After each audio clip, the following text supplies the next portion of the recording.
شنبرو عيدا كيقوها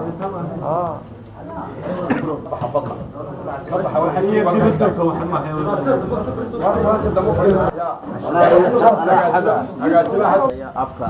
saxaafada dibadda iyo gudahaba iyo guud ahaan ee shirkii jaraa'id ee ugu horeeyay ee aad qabatay markii shalay talaydin dhaariyay xilka madaxweynaha iyo madaxweyne ku-xigeenka Soomaaliland sharaf waxa noo ah in shirka ugu horeeyay aan kugu soo dhaweyno marka ugu horeysa anoo magaca saxaafada ku hadlay hambalyeena aan idin jeedo marka labaad waxaan aad ugu rajaynahay in saxaafadu mar walba de warbay u baahan tahay in badan adigoo ku soo dhex jiro daarana ku sheegi doonin in nidaamka iyo habka su'aalaha iyo habka shirarka jaraa'id in badan aad wax ka qaban doonto sida aan ku kalsoonahay waxaanu kaloo doonaynaa inaan ku sheegno madaxweynaha ku hadlaya afka saxaafada dhaqan hore ayaa jiray oo marka shir jaraa'id la qabanayo in wasiiradu ama dad aan shaqo ku leeyahay soo buuxiyaan hadhowna waxaanu sheegi lahayn dabadeetana iyagoo ay soo kaga hadlaan marka in shirarka jaraa'id ay gooni ku noqdaan markastaba sida caalamka oo yahay cuftigeedu saxaafada iyo madaxda markaas qabanaysa aad baan ugu mahadnaqanaa sida aad siisay waana ku soo dhaweeyay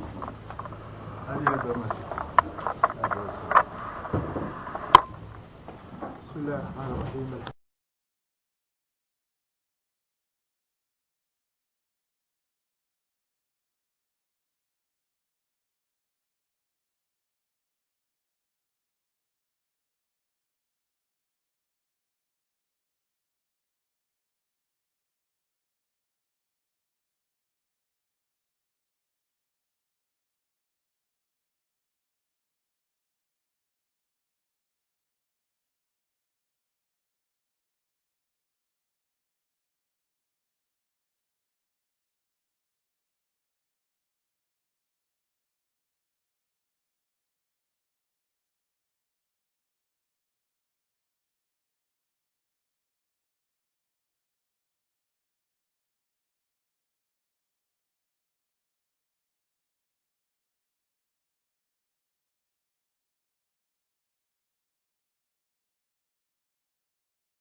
Ariel, vou bater